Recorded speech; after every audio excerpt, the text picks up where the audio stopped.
Hello and welcome back from Top of the Wall. My name is Mason Up. I have another game for you today. Today I'm reviewing God of War, the card game.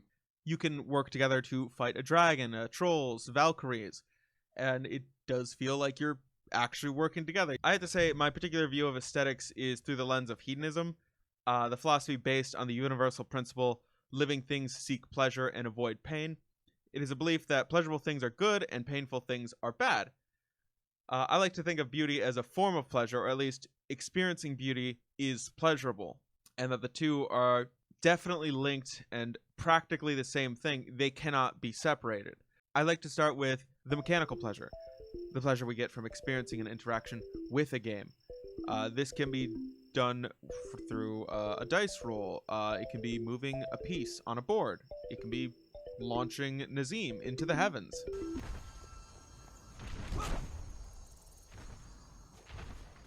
None of the mechanics seem to conflict with one another, which is always good.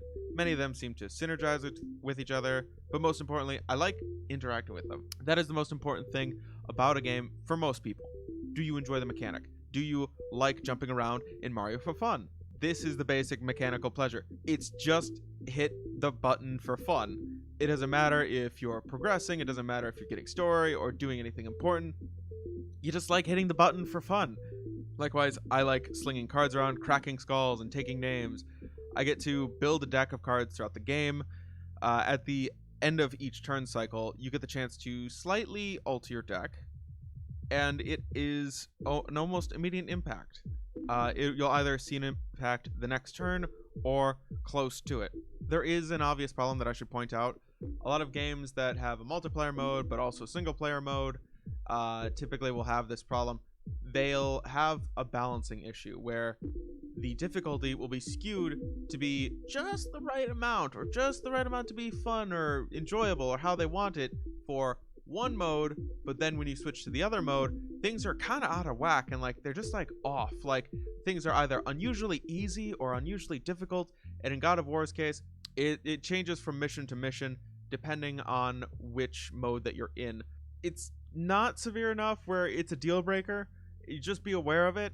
So if you feel like there's that weird difficulty swing, know that that is the game. That is definitely the game doing that.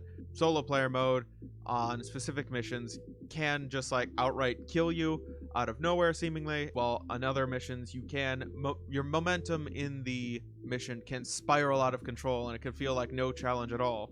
That leaves us with the other half of mechanical pleasure, the sequential pleasure, the can you combo question, can I break the game question. Do you want to assemble the most synergistic deck of cards possible and go infinite and become a god of war? It's basically the pleasure that you get from that, that chain of attacks, the chain combo of interactions. Properly orchestrated, it can kind of give you a rush. It kind of feels very thrilling to orchestrate something like that. It's really an attractive feature in a lot of games. Like I just said, going infinite in Magic the Gathering can be like this, or making a vending machine in Minecraft can be like this.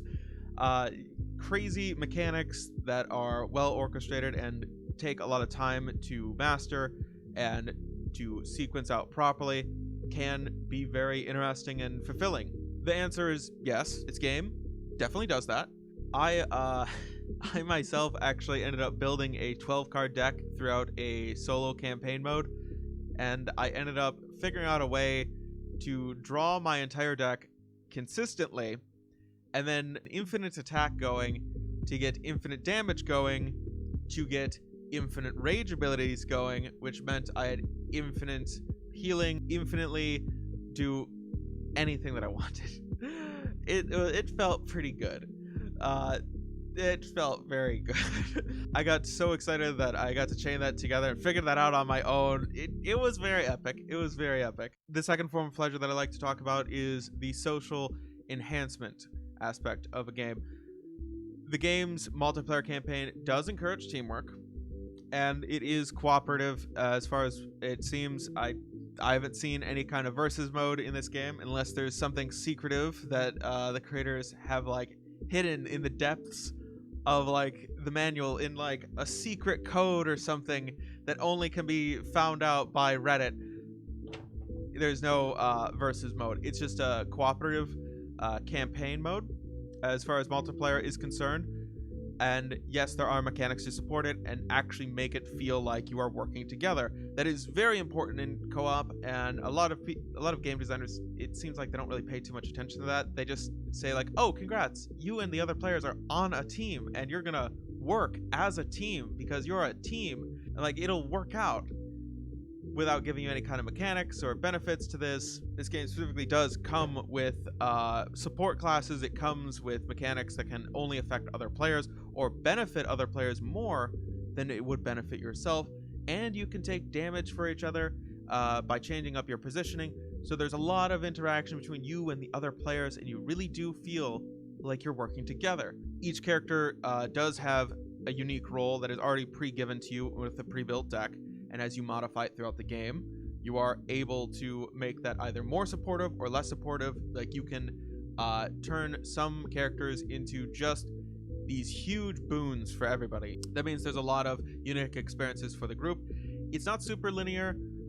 There's definitely, because of the deck building aspect, a lot of different playthroughs. There's a lot of different ways to replay the game, so there's a lot of replay value. It's definitely great for groups of 4. I haven't tried it with 2 or 3.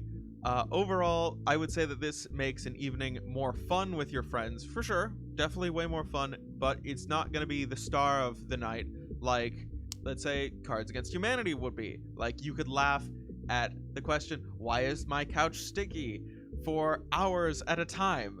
It wouldn't be like the subject of the night. It would not be the starring role. It would be a supporting role. It's a notch above Settlers of Catan, I would say, in getting players to interact with one another. It's a little more difficult to sideline somebody or find yourself in that fourth wheel position. This game isn't going to make you like 20 new friends, but this game will make some of your casual friends better friends, I'd say. It's hard to get pickup games of this, obviously, going. This third form of pleasure I'd like to talk about is also unique to games. This is the pleasure from competition. It is from conflict. It is from overcoming obstacles, from measuring yourself up to a challenge and attempting to overcome it with an uncertain outcome. It is conflict pleasure. It is a cathartic release of emotion. It is the building of tension before that uncertain outcome, and then the release comes from knowing the results. Whether you have won or lost, you do get some kind of release, the easiest to see in sports. You name it, like soccer, basketball, baseball, golf, bowling. But you are not competing in this game against another player. The game itself is actually providing the challenge, and you are measuring yourself up to the challenge. You are comparing yourself to the challenge and trying to overcome it. I would say that because the single player and co-op versions are unbalanced, as far as gameplay goes, you can actually use that to your advantage, and this does actually work out if you want a little bit more difficult playthrough. Instead of randomly selecting missions like the game asks, you can go out of your way to choose the ones that are most difficult for either your party or for single player. Look at it as a feature instead of a bug. There are chances to grind in certain missions at low risk to yourself, holding off on completing the mission to just sculpt your deck and create one of these infinite combo decks.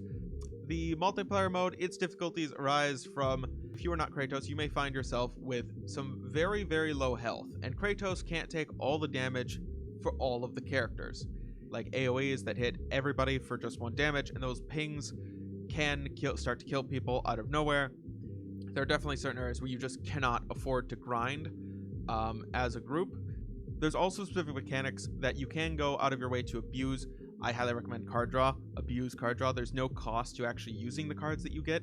So as soon as you get more cards and you can find a way to use them, like, it just can start to spiral out of control if you get too much card draw. Like I did mention previous that I found a way to break the game by just drawing out my deck and continuously cycling through the same kinds of cards over and over again. I can't believe I'm doing an aesthetic review of God of War, the card game, and the last thing that I'm talking about is is the actual sensory beauty. Does it look good? Yes, it does. It looks very pretty. The art on the cards, the boxes, the tokens, and the boards, it's all for the most part a port from God of War, the video game, which, yes, surprise, looks good. I wonder if that that would look good on a piece of cardboard instead of your screen. Yeah, it does. It really does. When I first opened up the box, I spent like 15 minutes just like looking at everything. Like a lot of these cards are these semi-glossy finish, and all of these like have this nice texture. Like they feel good to touch. Yeah, there you go. You see that shine, that crisscross pattern? Oh, it feels nice in your hands. Like it has this kind of, when you slide your finger across it, it feels nice. They feel nice, and they look colorful enough to tell the difference between them and understand that they have different mechanics amongst them. There's also some nice images on your player deck cards and whatnot. You can have fun with those. Look, there's his glorious beard and all that. The images are high resolution. None of them are pixelated garbage. This isn't exactly a cheap cash grab, a cheap port from a video game. They actually seem to have tried. Like there is some kind of intention here to be good. I mean, you can tell from the quality of the card stock. You can tell from a lot of these little details here and there. And besides, it smells like fresh cardboard still. And if you like flavor text, that's right, I went to Gen Con. I got the special promo Boy card. It's awesome flavor. Boy is super iconic to the game. I don't have to delve into the artistic style or give you a lecture on the color balance or the symmetry, or the line work, or the history of the art, or what the art style is, or what its meaning is. A lot of people, including you, including me, already think this looks good. It looks good. People find this to look good, and they get pleasure from looking at it. It looks good. That is an objective fact that it makes you feel good to kind of look at these things. I mean, look at Freya. She is just like so upset that you're objectifying her. Look at, just because she's made out of cardboard doesn't mean that you can objectify her like that. I really did enjoy putting my understanding of aesthetics to the test in this review. So if you would like a little more depth in the next one, let me know in the comments down below, or maybe there's a specific subject that you would like covered, or a specific game that you would like to see on this channel. Let me know. Next week, I'm going to be doing a thought experiment on replay value and telling game designers how to do their job. There is a gameplay video where I go through one of the missions and I show the game in action. And you can kind of see a bit of what I'm talking about. I think the card's going to be here. Maybe there? I'm not sure. It depends if YouTube decides to cooperate with me and allows me to put it where I want. So until next time, coming in for that face touch.